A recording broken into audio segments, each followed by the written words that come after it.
Selain mengungkap terkait sering terjadi cekcok hingga kontak fisik antara Yosef Hidayah dengan korban Tuti dan Amel, Yoris juga ungkap tabiat sang ayah. Yoris menyampaikan kepada majelis hakim bahwa terdakwa sering menyakiti istrinya Tuti, selain menyakiti fisik juga batinnya.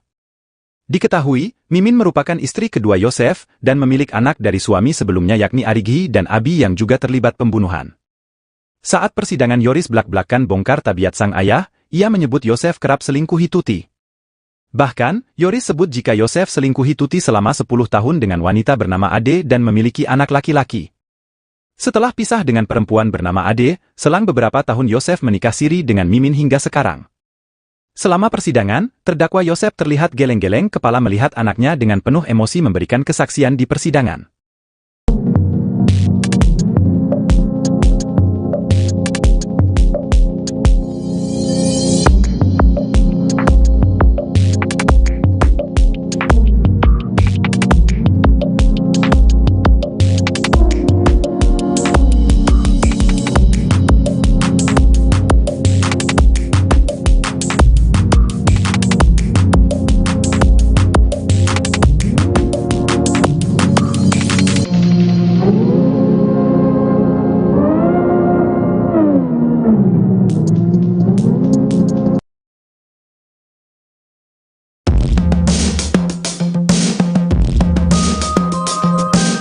Sidang ke-6 kasus pembunuhan ibu dan anak yang menewaskan Tuti Suhartini dan Amalia Mustika Ratu, selain menghadirkan tersangka Muhammad Ramdhanu atau Danu sebagai saksi juga menghadirkan Yoris yang tak lain anak dari terdakwa dan korban, Kamis, 25 April 2024, petang.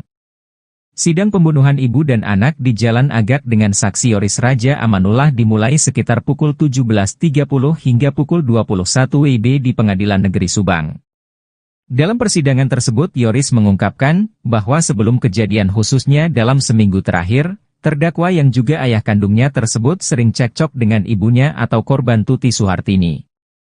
Dalam setiap kali cekcok, kata Yoris, terdakwa selalu mengungkit masalah yayasan, yang menurut terdakwa yayasan tersebut dibangun atas kerja keras dirinya dan Mimin Mintarsih.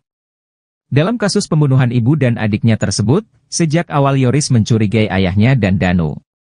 Menurut Yoris, sikap ayahnya atau terdakwa Yosef terutama berbanding terbalik 360 derajat dalam kehidupan sehari-hari dengan saat diwawancara wartawan. Di dalam persidangan tersebut, Yoris juga sempat bersitegang dengan kuasa hukum terdakwa Rohman Hidayat yang sedikit mengungkit masa lalu Yoris. Di akhir persidangan, Yoris meminta kepada Ketua Majelis Hakim agar menjatuhkan hukuman seberat-beratnya kepada terdakwa dan pelaku lainnya yang ikut terlibat dalam menghabisi nyawa ibu dan adik tercintanya tersebut. Dalam persidangan tersebut, sejumlah barang bukti dihadirkan mulai stik golf, ember, gayung, pakaian korban, kunci rumah, kunci mobil dan juga tas. Tas milik Amel tersebut, berisi uang Rp30.400.000 sempat diserahkan oleh Yoris ke Babin Kamtipmas bernama Irlansyah.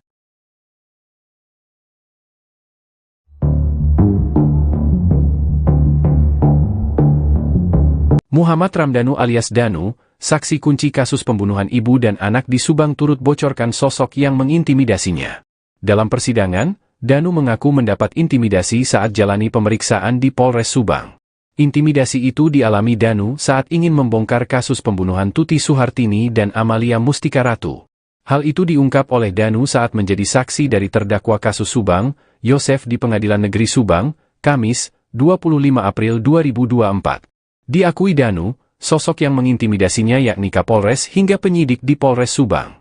Kepada majelis hakim, Danu mengaku takut saat harus mengungkap pembunuhan itu. Saya mau melakukan kejujuran tapi saya seperti dihalangi untuk tidak berkata jujur, kata Danu.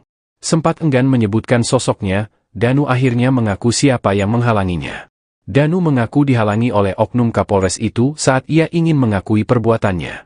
Salah satunya Danu menyebut penyidik yang mengintimidasi tersebut bernama Arif. Arif sendiri diduga merupakan keponakan Yosef Hidayat. Pada tahun 2021, tepatnya saat kasus Subang, ia berpangkat Bribtu dan bertugas di Polres Subang.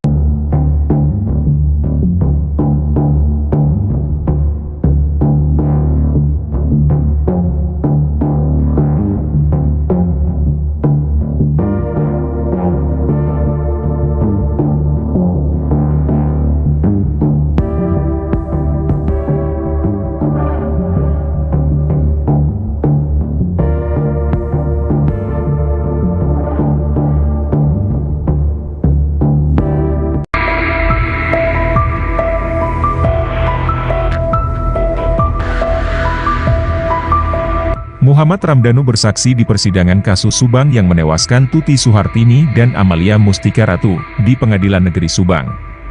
Kamis, 25 April 2024, dalam persidangan tersebut, mengungkap adanya intimidasi dari oknum penyidik Polres Subang agar kasus ini tidak diungkap oleh dirinya, sehingga 2 tahun kasus ini tak terungkap.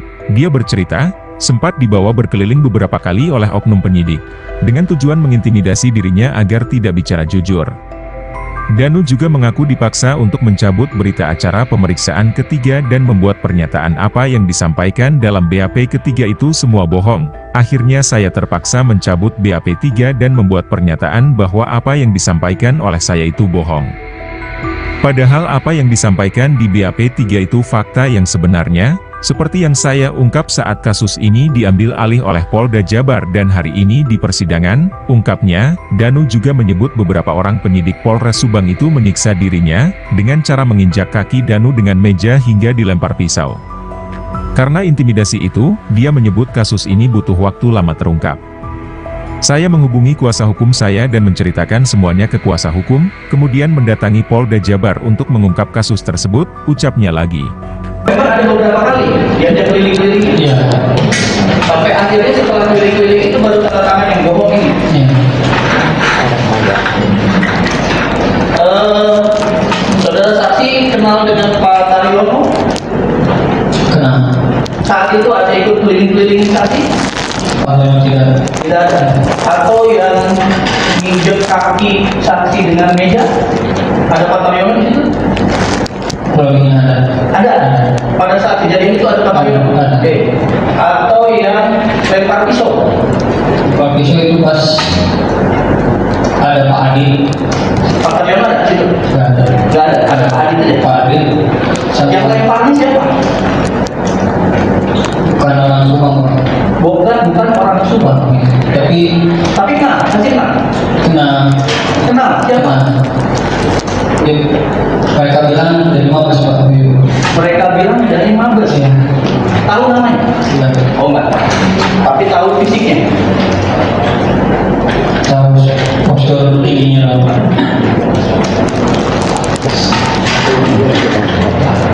Oke, itu adiknya yang tadi itu yang pakai kacamata atau yang bukan?